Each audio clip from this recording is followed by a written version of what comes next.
Primero, para entrar en el tema, ocupamos saber qué es calidad de energía. ¿Por qué? Porque el factor de potencia o el fenómeno como tal, cuando hay un desfase entre la tensión y la corriente, va a haber alguna manifestación eléctrica. Esta manifestación eléctrica nosotros la percibimos cuando nos facturan, al menos las personas que están metidos en esto, en la parte industrial, cuando la compañía nos da el recibo, vemos la manifestación eléctrica como tal. Pero calidad de energía, ¿qué es? Bueno, según una de las normas internacionales, la IS 61000 4-30 dice que la calidad de energía eh, es como una característica de la electricidad, un punto dado de la red eléctrica evaluadas con relación a un conjunto de parámetros técnicos de referencia.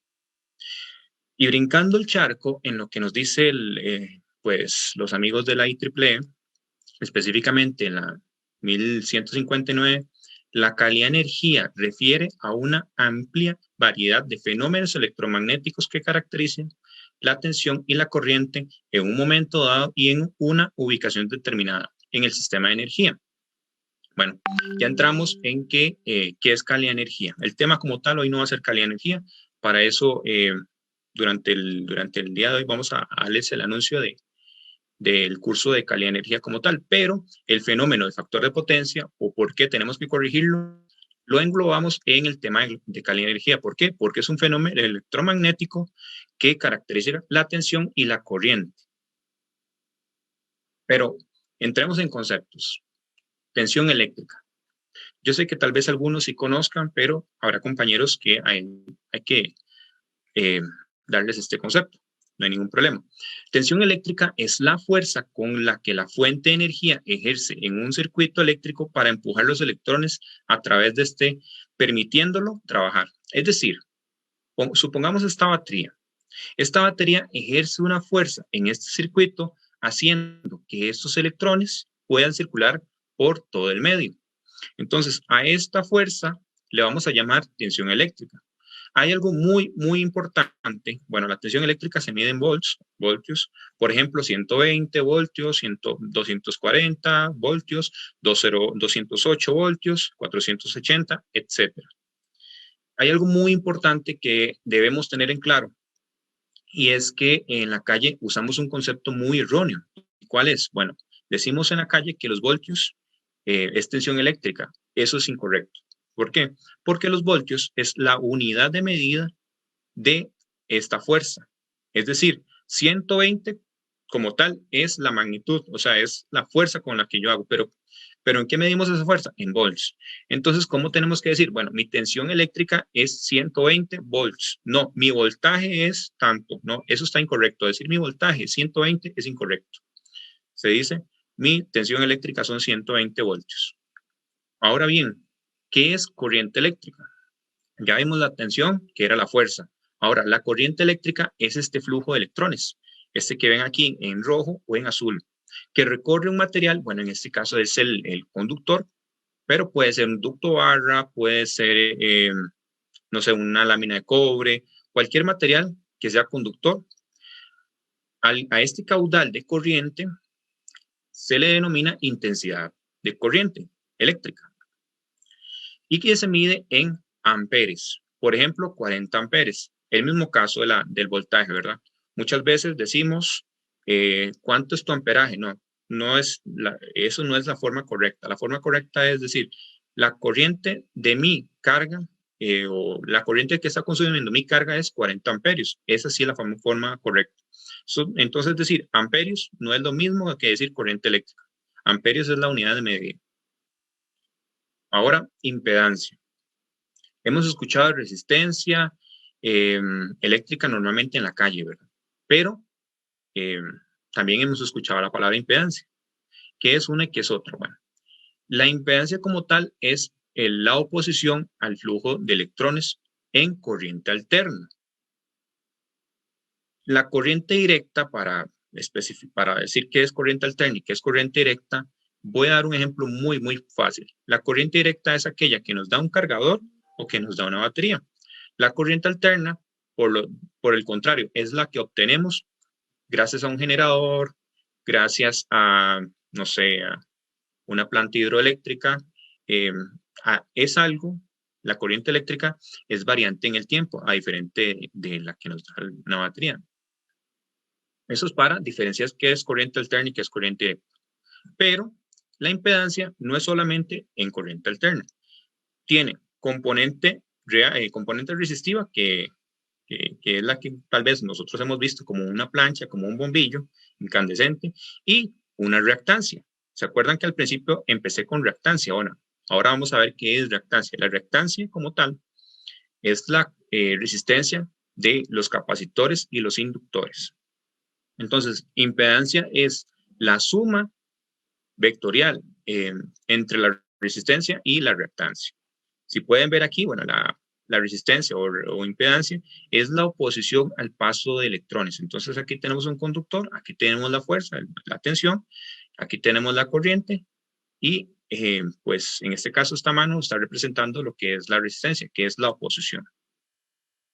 Y también suele pasar que en la calle le dicen cuántos ohmios es tu consumo o es tu carga. No, eso es incorrecto. Nuestra carga no debemos decirle cuántos ohmios, porque el ohm es la unidad de medida de la resistencia o impedancia como tal. Empecemos en lo que son componentes pasivos. Bueno, existe el condensador, existe el inductor y existe la resistencia. Pero no les he hablado aún de reactancia. La reactancia como tal pasa cuando hay condensadores o hay inductores. Es la resistencia que ellos provocan al paso de electrones, ¿verdad? A la oposición como tal. Pero, ¿qué es un condensador? Bueno, un condensador es un dispositivo pasivo capaz de almacenar energía sustentando un campo eléctrico que se mide en faradios. Bueno, aquí tenemos la fórmula de la reactancia como tal. Esta fórmula es muy importante porque nos viene relacionada con la frecuencia y la capacitancia. Entonces, la reactancia, que ya vimos que era la oposición en lo que es inductores y capacitores, es importante también ver que los capacitores están relacionados con el campo eléctrico. Bueno, la fórmula como tal nos dice que hay una relación directa entre la frecuencia y la resistencia del capacitor. En nuestro caso, la frecuencia de nuestra red es 60 Hz. Habrá países o habrá lugares donde la frecuencia por el contrario es 50 Hz. En nuestro caso es 60 Hz. Ok, ahora sí, hablemos de inductores. Bueno, los inductores los inductores o bobinas son componentes pasivos del circuito eléctrico que incluye un alambre aislado en el cual se enrolla en forma de hélice. Esto le permite almacenar energía en un campo magnético y se mide en henrios. Bueno, básicamente, tal vez muchos han escuchado, ¿verdad? Que cuando en un conductor o en, no sé, un material fluye corriente eléctrica, se produce un campo magnético. Bueno, aquí vemos el concepto de inducción, ¿verdad? Dice que permite almacenar ese campo magnético. Entonces, por ejemplo, tenemos nuestro transformador. Nuestro transformador como tal, por ejemplo, este que es un transformador seco, bueno, este es de media tensión. No sé si los han escuchado, pero existen también transformadores secos de media tensión. Este es un ejemplo. Ellos, por medio de su bobinado, almacenan energía en forma de campo magnético. Luego, en el lado de baja tensión o en el secundario, esa energía en forma de campo magnético la vuelven a transformar en electricidad. Algo similar a lo que pasa en los motores. En los motores hay un campo magnético que hace girar el rotor como tal. Entremos en potencias. ¿Y por qué entramos en potencias? Bueno, vamos a ver los conceptos para poder ya ver cómo se calcula o para qué es importante un factor de potencia, la corrección del factor de potencia como tal. La potencia eléctrica es la cantidad de energía eléctrica entregada o absorbida por un elemento en un momento determinado. Entonces, supongamos, aquí tenemos el caso de dos tipos de energía. La que es entregada, por ejemplo, en este parque eólico, y la que es consumida, que es en nuestras residencias. Entonces, podemos ver que la potencia eléctrica es la energía, bueno, que nos entrega es la cantidad de energía que nos está entregando nuestro parque, y que también vemos que hay una relación directa entre energía absorbida y entregada, que deben de ser exactamente las mismas. Lo que cambia es el signo como tal, por un elemento determinado, ¿verdad? Por un tiempo, ¿verdad? Por un momento. Existen tres tipos de potencias. No es que es una y punto, no, existen tres. La activa o real, que es la que realmente sí consume trabajo, la reactiva y la aparente. La potencia real, como les estaba mencionando, que es la que en sí produce trabajo, es la que, por ejemplo, tenemos un colaborador en nuestra empresa, y ese colaborador nosotros lo ponemos a jalar a una carga y ese colaborador empieza a sudar. Ese sudor es una manifestación real de que hubo trabajo. Pues exactamente lo mismo pasa en la electricidad. Es la potencia capaz de transformar la energía eléctrica en trabajo. Esta potencia es la consumida por los circuitos. Se mide en watts. Entonces, cuando hablamos de watts, estamos hablando de potencia real. Vemos una analogía muy fácil de entender potencias. Bueno, si ponemos una cerveza y vemos el líquido como tal, este líquido que nosotros nos tomamos realmente es lo que se aprovecha. La espuma es lo que no se aprovecha.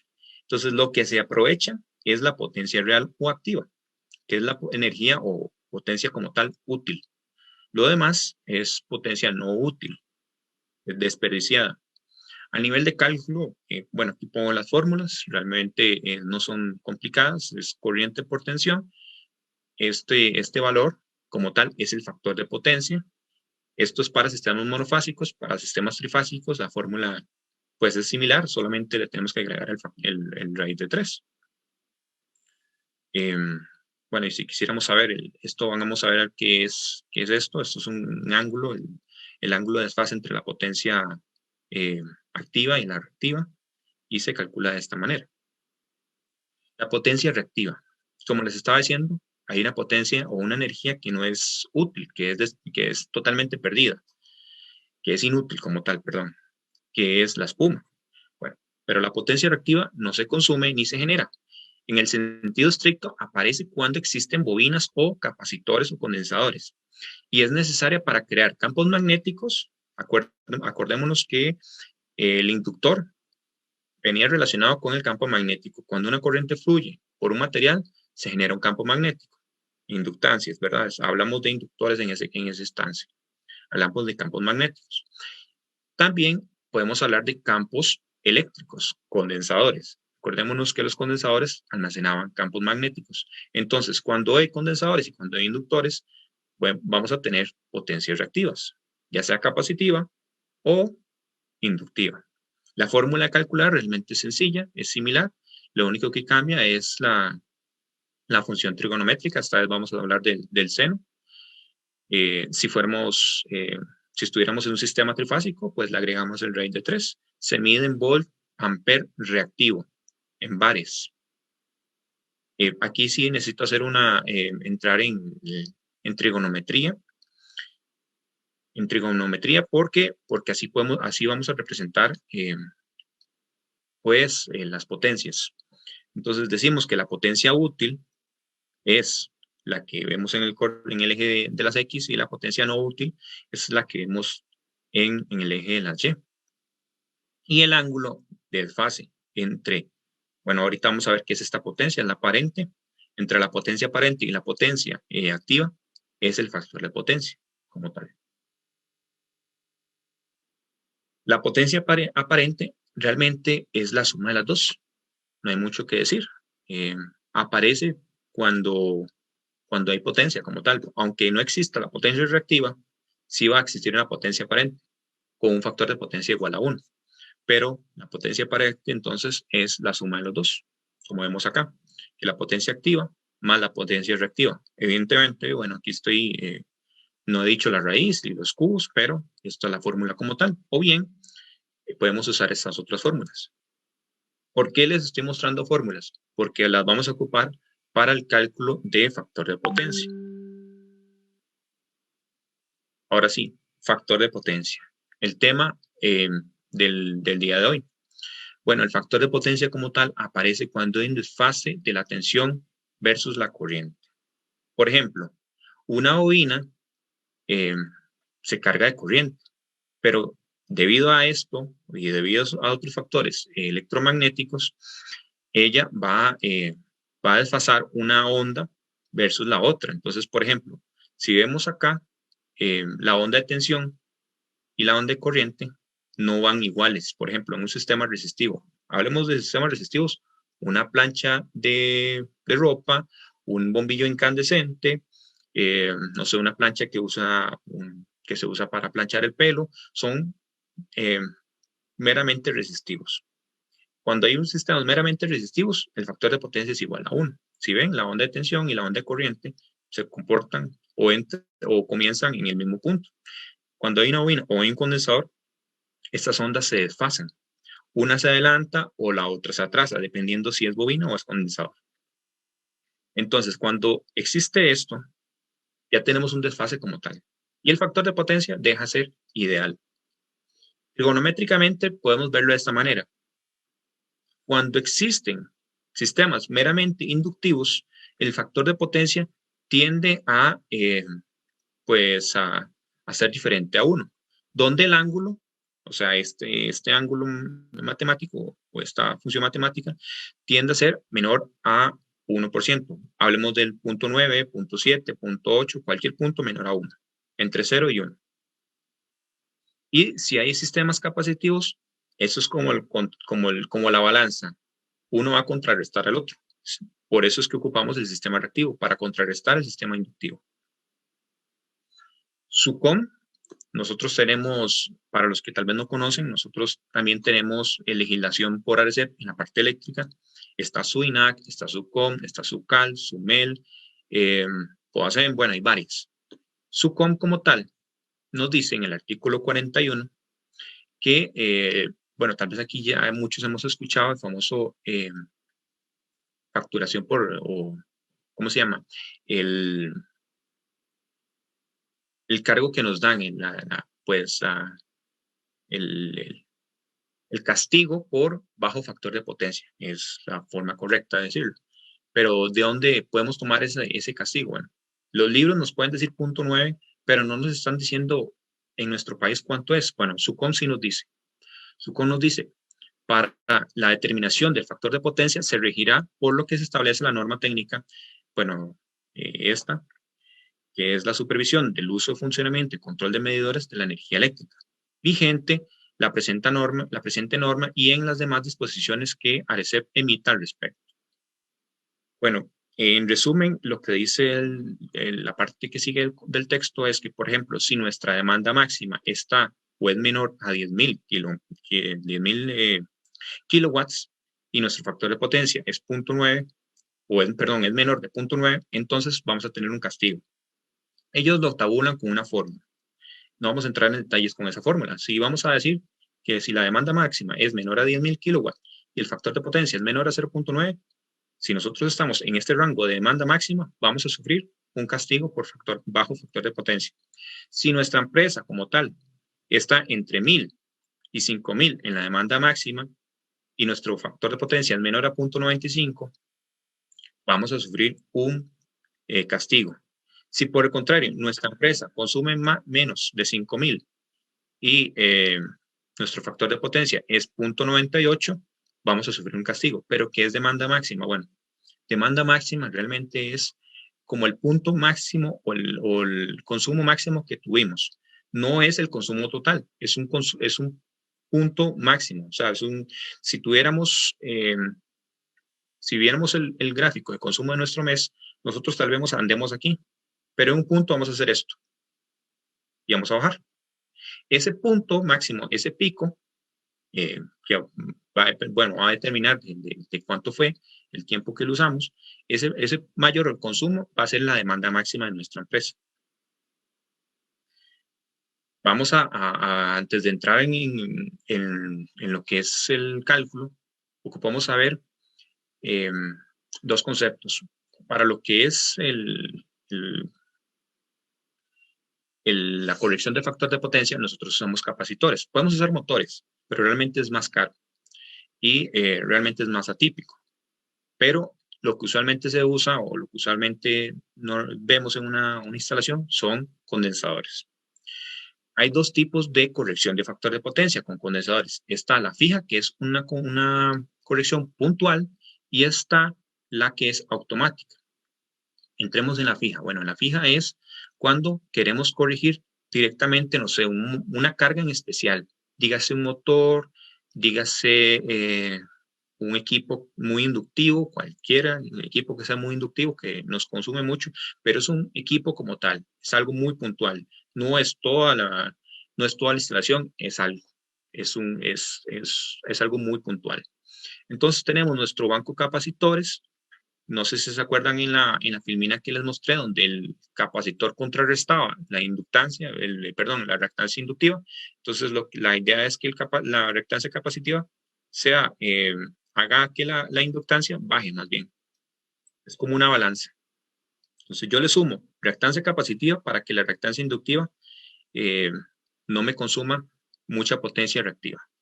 Entonces, ¿cómo hacemos? Bueno, ponemos nuestro banco de capacitores a que nos genere corriente pues reactancia, corriente capacitiva, perdón, corriente que tenga que ver con reactancias capacitivas. Y está la compensación automática.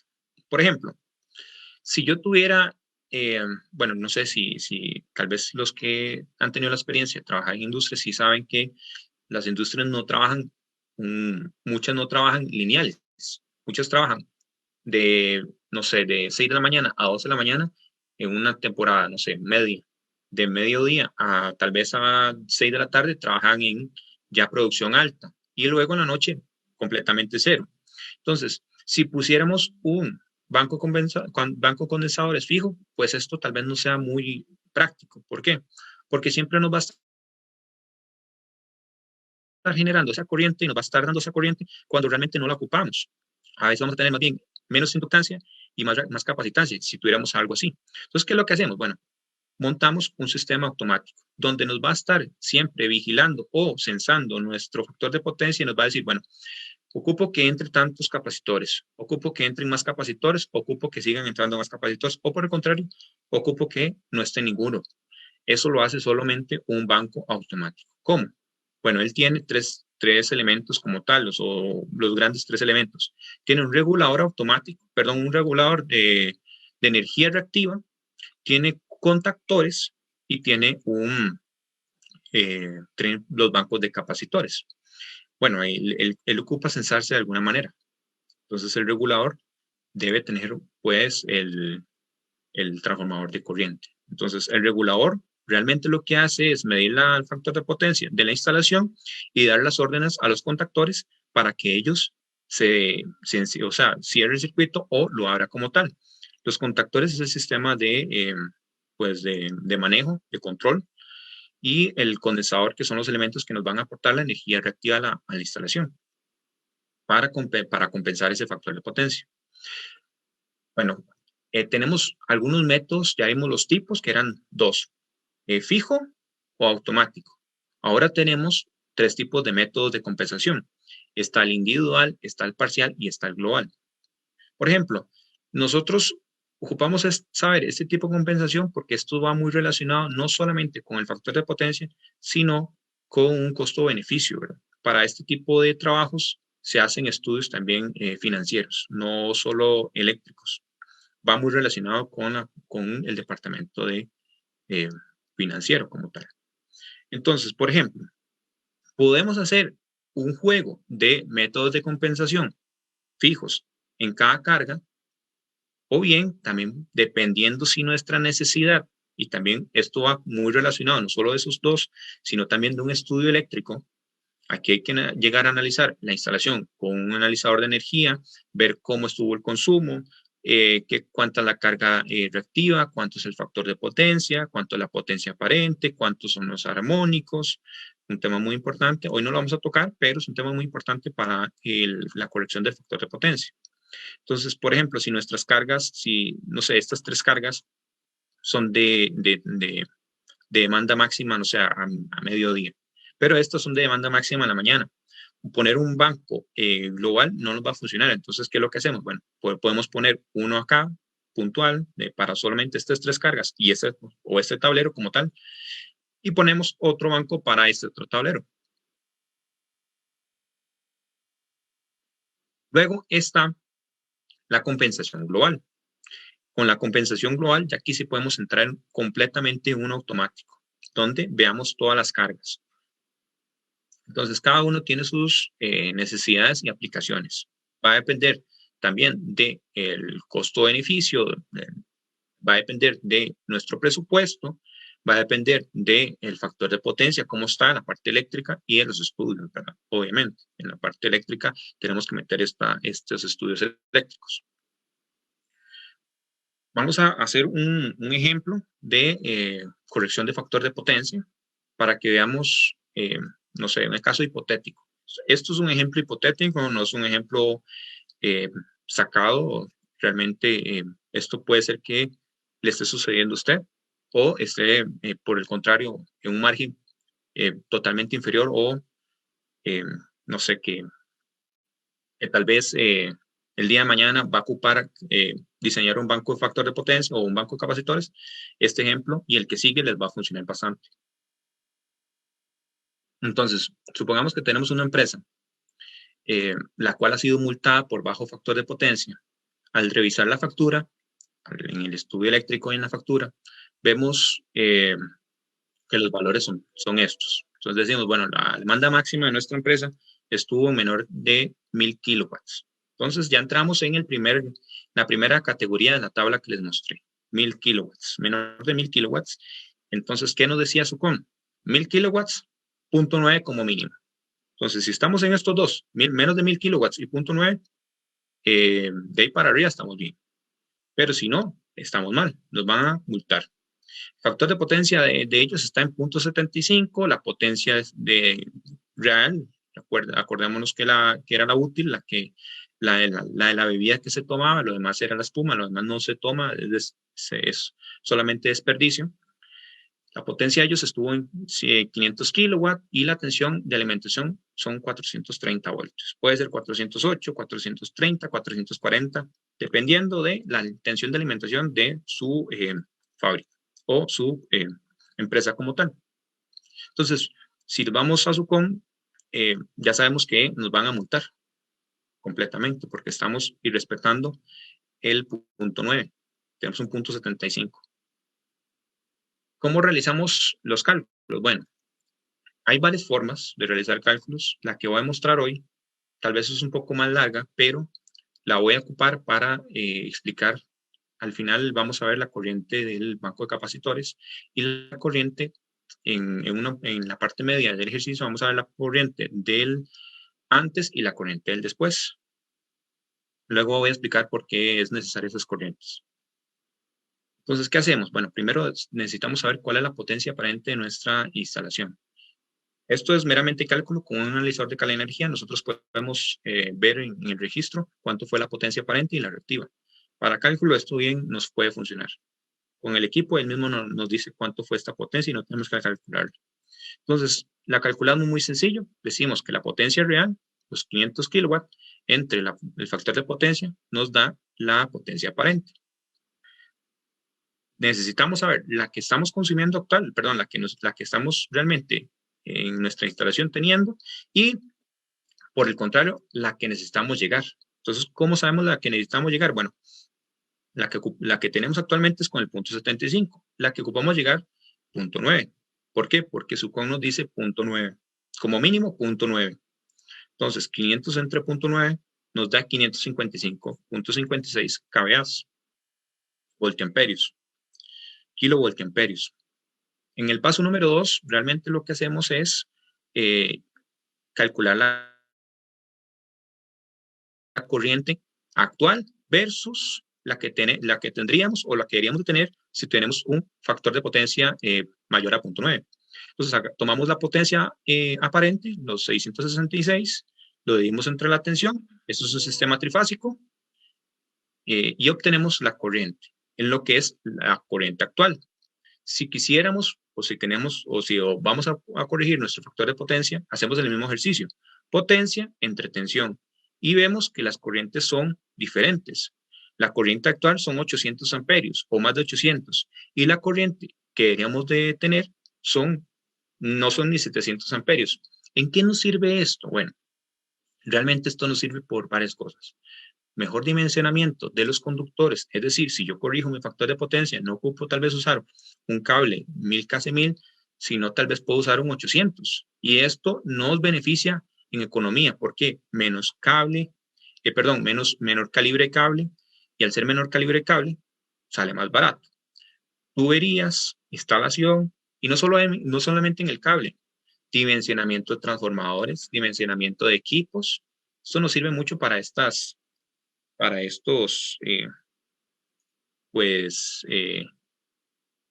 efectos, ¿verdad?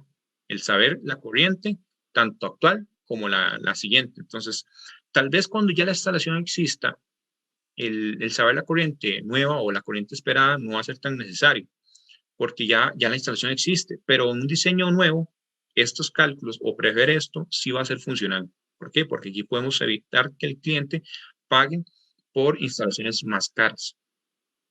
Entonces, por ejemplo, en el paso 3, aquí sí ya nos metemos directamente en factor de potencia. ¿Por qué? Porque vamos a ocupar el ángulo para lo que es el cálculo de los reactivos. ¿Cómo calculamos el ángulo? Bueno, el arcoseno o el coseno inverso del factor de potencia es quien nos dice eso. Si tenemos nuestra instalación a 0.75, sabemos que 41.41 grados sería el desfase entre la potencia activa y la aparente. Si corregimos nuestro factor de potencia, ven que este ángulo disminuye. ¿Por qué? Porque al haber más reactivos, esta flecha o esta línea va a tender a bajar, por lo tanto, este ángulo va a disminuir. Ahora sí, calculemos la potencia reactiva. ¿Cómo? Bueno, si se acuerdan en la fórmula, en las líneas anteriores, yo les había dado una fórmula, es la que estamos usando, que es la corriente por la tensión por el seno del ángulo. Igual para el reactivo esperado, tenemos esto. Estos reactivos que estamos calculando no son los de los capacitores, son los reactivos de la instalación. Ahorita vamos a ver cómo se calculan los de los capacitores. Entonces, multiplicamos estas magnitudes y obtenemos que los reactivos actuales estamos alrededor de casi los 440 o más de 440 kilobares, y si corregimos el factor de potencia, más bien esto va a disminuir. ¿Por qué? Bueno, lo que se estaba explicando, al haber más reactivos, la compensación va a tender que esto baje. Esto es la potencia reactiva dada de todo lo inductivo que existe en el sistema. Ahora bien, ya sabemos cuál es nuestra potencia reactiva del sistema. Ocupamos saberla del banco de capacitores. ¿Para qué? Para saber cómo dimensionamos o qué vamos a dimensionar. ¿Cómo lo seleccionamos? Muy sencillo. Lo que nos dio actualmente versus lo esperado o lo nuevo. Y eso es una resta, una diferencia. Tomamos los 440 menos los 241 que nos dieron los resultados y sabemos cuánto es el banco. Por lo menos como mínimo vamos a tener un banco de 199.19 kbares. Eso en el mercado no existe. En el mercado no vamos a encontrar algo tan exacto. Tenemos que brincar a un próximo superior. ¿Qué nos dice? Bueno, entonces, ¿qué nos dice un fabricante? Bueno, el fabricante nos dice, si vamos a la ficha técnica, que el próximo superior es de 200 kbares. Entonces, aquí vamos a seleccionar nuestro banco de capacitores. Si pueden ver aquí en la filmina, aquí el fabricante sí nos está diciendo que el número de pasos son 5 pasos. ¿Qué significa eso? ¿Se acuerdan cuando les estaba explicando de los bancos automáticos? Entonces, cada paso, estos 200 son 5, entonces 200 entre 5 nos va a dar 50, por eso él dice 4 por 50. Entonces, cada paso va a ser de 50 kbares. Entonces, van a tener como un banquito de capacitores de 50 kilovoltiamperios. Luego, para saber la corriente del banco de capacitores es muy sencillo. ¿Por qué ocupamos esta corriente? Dimensionamiento de conductores que van a alimentar a este banco y protecciones.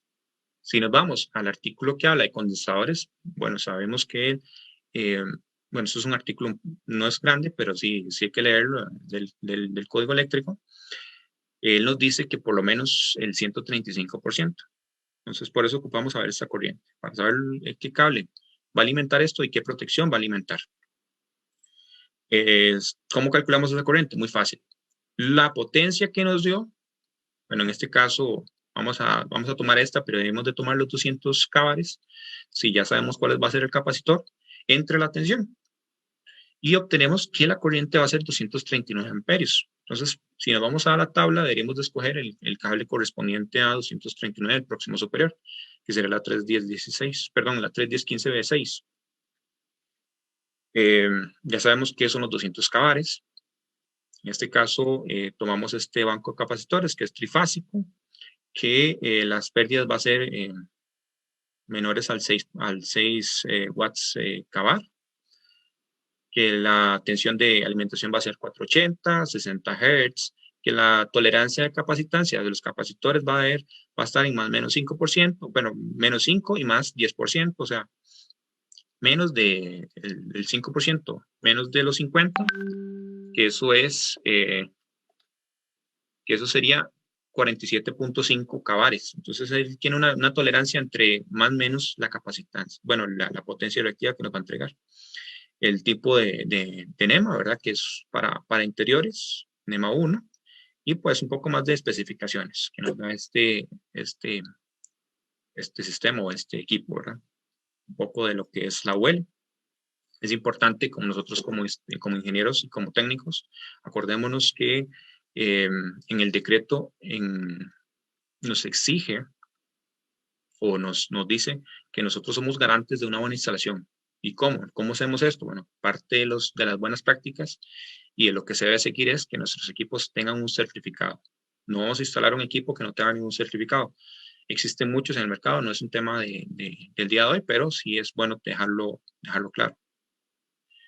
Hay otra forma de selección, que es directamente tabla. No lleva mucho cálculo. ¿Cómo hacemos? Bueno, sabemos que nuestro factor de potencia es 0.75 y que el esperado va a ser 0.9. Entonces, ¿cómo hacemos? Bueno, aquí el factor de potencia antes de la compensación es 0.75. Bueno, esta tabla del fabricante no la tiene como tal. Entonces, ¿qué hacemos? Bueno, vamos a jugar con el que está más arriba y con el que está más abajo. Y el 0.9. Entonces, ¿qué tenemos que hacer? Bueno, buscamos este valor. ¿Cómo? 0.76. Agarremos 0.76, 0.9 que está acá. Y ahora sí, tomamos que el 0.30. Pero para qué, perdón, 0.37. ¿Para qué nos sirve este 0.37? Bueno, este 0.37 lo tenemos que multiplicar por la potencia activa y ahora sí sabemos cuál es el banco de capacitores que vamos a seleccionar. Así de sencillo, pura tabla. Entonces, 500 por 0.37 nos da 185. El 0.42 quiere decir que es el 0.77, factor de potencia actual, y el deseado, el deseado nos da un factor de 42. Entonces, nuestro banco de capacitores debería estar entre 210 y 185. Si pueden ver, 185, en este caso, es menor al valor. Entonces, por eso es uno antes y uno después, tal vez para poder comparar nuestro cálculo con lo que nos dice la tabla. Pero, ¿qué nos hace esto? ¿Qué nos hace la tabla? La tabla puede ser que nosotros más bien usemos un banco de capacitores sobredimensionado o dimensionado un poco más a lo que ocupamos. Entonces, por eso siempre es bueno tener los dos métodos, tanto el método calculado como el método de tabla, para poder corroborar y elegir el que nos corresponde. En este caso, la tabla nos diría que son 250, no está mal. Tendremos un factor de potencia mejor de lo esperado. Pero también va con otros temas que podríamos hablar. Luego, tenemos un ejemplo número 2. En el ejemplo número 2, ¿qué pasa con nuestra compensación fija?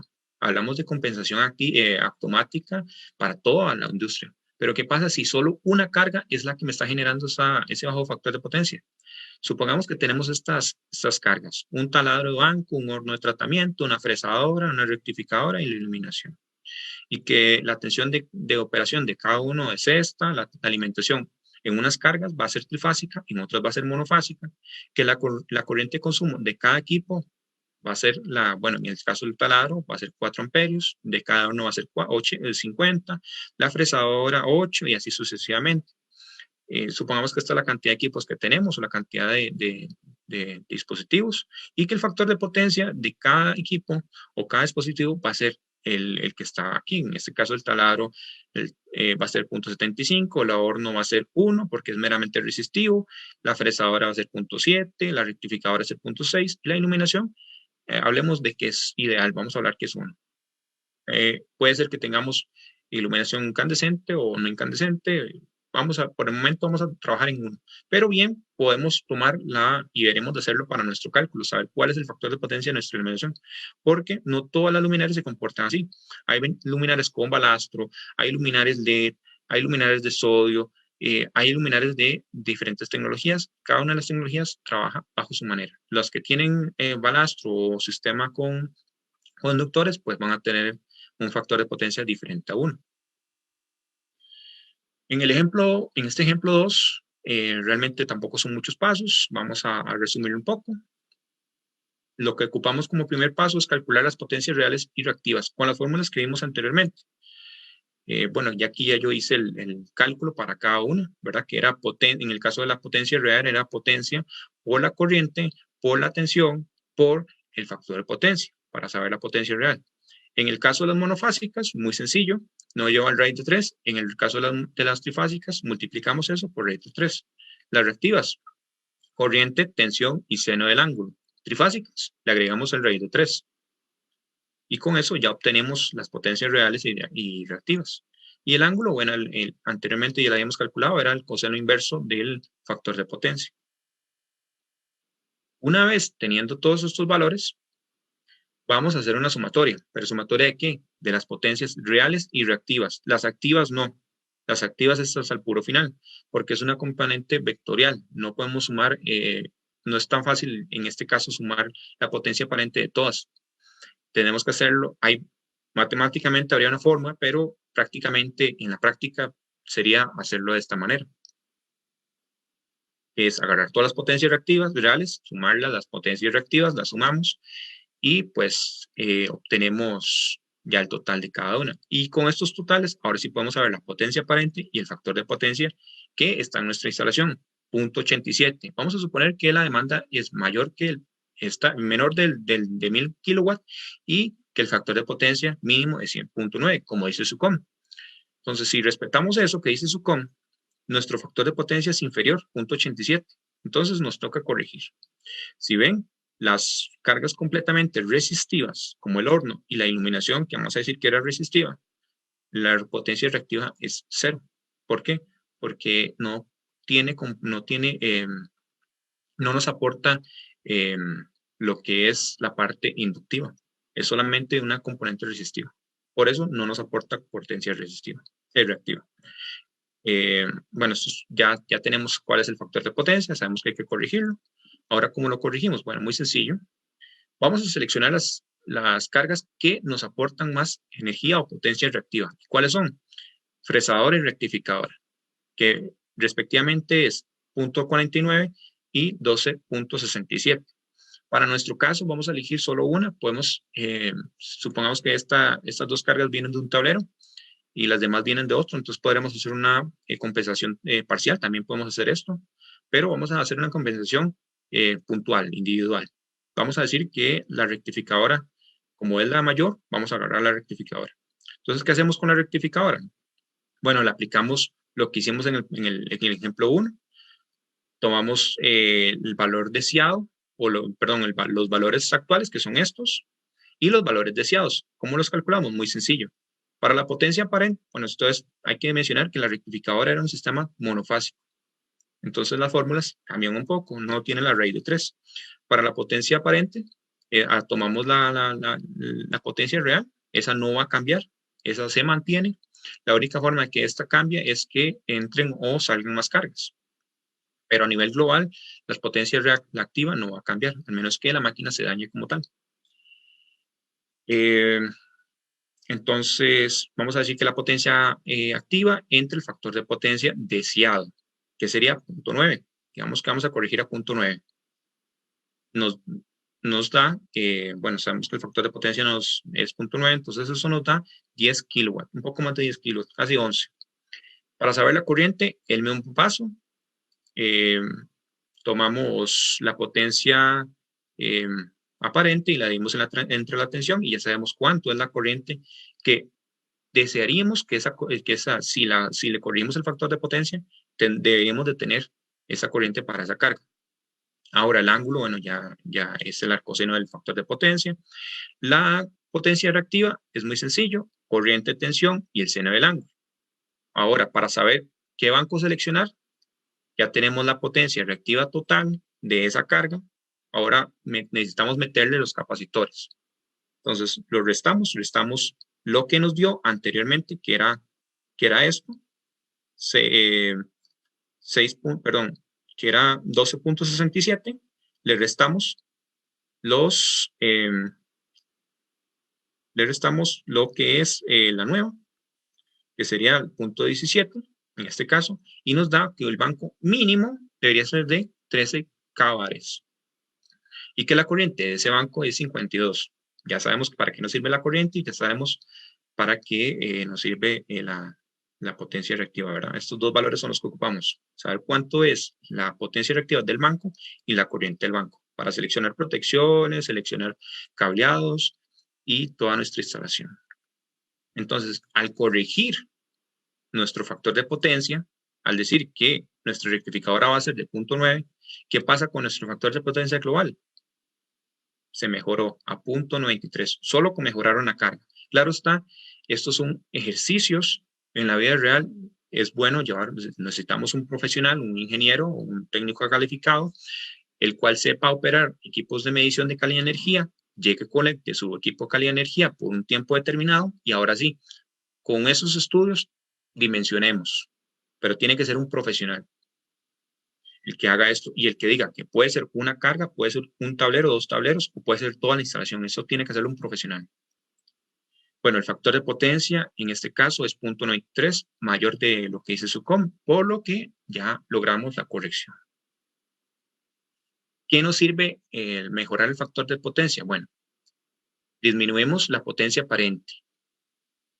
Evidentemente ya lo vimos. La potencia aparente es la suma de todo, la suma de potencia útil y no útil. Reducción de la corriente. ¿Para qué la reducción de la corriente? Mejores instalaciones. Ya no ocupamos dimensionar transformadores tan grandes. Ya ocupamos un poco menos. ¿Por qué? Porque ya tenemos menos potencia aparente.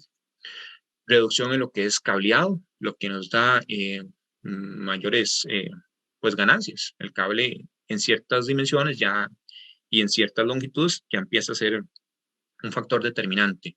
La tubería va a ser menor. Eso es un parte de lo que nos ayuda a la reducción en la corriente. También con esto aumentamos la vida útil de las instalaciones. ¿Por qué? Porque ya no le estamos metiendo tantos reactivos. Entonces la carga se va a tratar o va a intentar ser más resistiva que reactiva. Menores pérdidas por efecto Joule, por calentamientos en lo que son transformadores y reducciones, bueno, estas son algunas de muchas, reducciones en la factura eléctrica, que es tal vez en lo que muchos se enfocan, en factura eléctrica, pero atrás de eso están las demás ganancias. No solamente vamos a tener una ganancia en nuestra factura, sino una ganancia a nivel de nuestra instalación. Y ustedes saben que, por ejemplo, si tenemos una mejor vida útil de un equipo, le podemos sacar más provecho. Y esto hace que en vez de comprar otro equipo sustituto en 10, 15 años, tal vez pueda durar un poco más. Y esto nos ayuda también a nivel económico. Y bueno, esto fue parte de lo que tenemos para el día de hoy.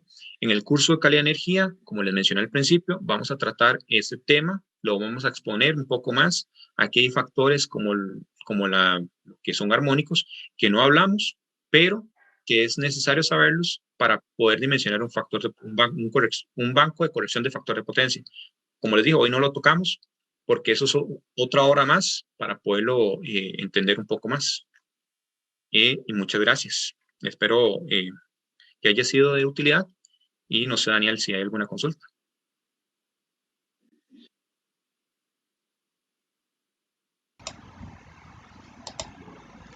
Muchísimas gracias, Ignacio. Tal vez un dato ahí interesante para tomar en cuenta según alguna experiencia que he tenido en este tipo de proyectos es que muchas veces los clientes ni siquiera saben que están pagando multa por factor de potencia. Al menos en algún momento que atendí algunas industrias pequeñas, tal vez no tienen un equipo de mantenimiento especializado o un ingeniero de planta. Entonces hasta interpretar el recibo eléctrico es un problema y creo que, y eso es generalizado, ¿verdad? A nivel de industria pequeña. Y no sabían ni siquiera que estaban pagando una multa y fue interesante porque la recuperación de la inversión de esos equipos que terminaron haciendo no fue ni siquiera el año, ¿verdad? O sea, eso es un negocio sumamente rentable para invertir, pero como usted lo decía, ¿verdad? Va a depender de las características de los procesos y demás. ¿Hay algún software, Ignacio, que nos pueda recomendar de repente para comprobar cálculos y ese tipo de cosas? Bueno, a nivel de software, no sabría decirlo, no he manejado software de dimensionamiento de banco de capitales. Cuando me ha tocado hacer cálculos, los he tenido que hacer a mano y bueno, son cálculos muy sencillos. Realmente hice todo el procedimiento para poder llegar al punto, pero a nivel de cálculos eh, hay formas más fáciles. Igual uno puede hacer nuestra herramienta en Excel, ¿verdad? Y usar la tabla. Claro. Realmente, para calcular el banco de capacitores, solo se ocupan dos fórmulas. Sí, Si lo sí. queremos hacer, si lo queremos hacer solamente sin tomar los armónicos, tal vez aquí no es meter un software, tal vez aquí es meter el análisis de calidad de energía eléctrica. ¿Por Sí, qué? Porque no solamente es lo que yo mencioné hoy, también hay temas de armónicos, hay frecuencia, ¿cómo se llama? Frecuencia resonante, está la reactancia capacitiva, el cual hay que tomar en cuenta. No es solamente un tema como tal. claro. Ahí nos están enviando Pero como saludos. tal, Bueno, bueno, perdón, Ignacio, don Daniel Castro nos dice, Jorge Ignacio, excelente tema, un tema de qué hablar, que muchas empresas no saben lo que ahorrarían en su consumo eléctrico a nivel financiero. Bueno, era parte de lo que hablábamos. Don Pepe Cooks nos dice gracias desde Quetzaltenango, Guatemala. Eh, y bueno, tal vez para ir finalizando, Ignacio, puedes hacernos una breve intro, una pequeñita reseña del curso que viene, calidad de la energía. Ya los cursos que vienen van a iniciar en enero. Estamos preparando toda una serie de cursos interesantísimos y calidad de energía es uno. Tal vez ahí nos puede hacer la invitación, Ignacio. bueno, antes de hacer la invitación, también quiero agradecer al compañero Víctor Robles, el cual ha estado un poco aquí en los que son los viernes en la noche, en el que me apoya un poco de información de lo que era Schneider, Claro. que fue el ejemplo que puse. Muchas gracias a don Víctor. Luego, ahora sí, hablemos del curso de calidad de energía eléctrica. En el curso de fundamentos o introducción a la calidad de energía eléctrica, vamos a exponer este tema, pero no lo vamos a exponer solamente con la temática de corrección. Vamos a meter armónicos como tal, porque también ocupamos entender qué es la corrección de armónicos en nuestro sistema. También vamos a ver otros fenómenos. No sé si alguna vez usted ha visto en su casa, en su lugar de trabajo, que los bombillos empiezan, que los fluorescentes empiezan a apagar, como apagar y encender. Vamos a ver qué es eso. Vamos a ver cómo corregir algunos efectos eléctricos. Vamos a entender a nivel de normativas qué nos dice y qué tenemos que respetar. Por ejemplo, en Costa Rica no solamente está SUCON, está SUMEL, está SUCAL. Entonces, ¿qué nos dice SUCAL? ¿Qué nos dice la IEEE? ¿Qué nos dice la IEC? ¿Verdad? ¿Qué nos dicen las normativas internacionales acerca de tener una buena calidad de energía? ¿Por qué es importante una calidad de energía? Bueno, si como ahora estaba diciendo Daniel, tal vez muchas veces han pagado ustedes han pagado o su jefe o la empresa para la cual trabajan han pagado facturas eléctricas que tal vez no tenían que pagar, tenían tal vez que pagar menos, pero por no saber de electricidad o calidad de energía eléctrica, pagan lo que pagan. Y no solamente a nivel de facturación eléctrica, sino a nivel de instalaciones eléctricas. Por ejemplo, no sé si han escuchado que algunas veces los equipos se les encienden y se les apagan de una manera extraña, pero ¿por qué?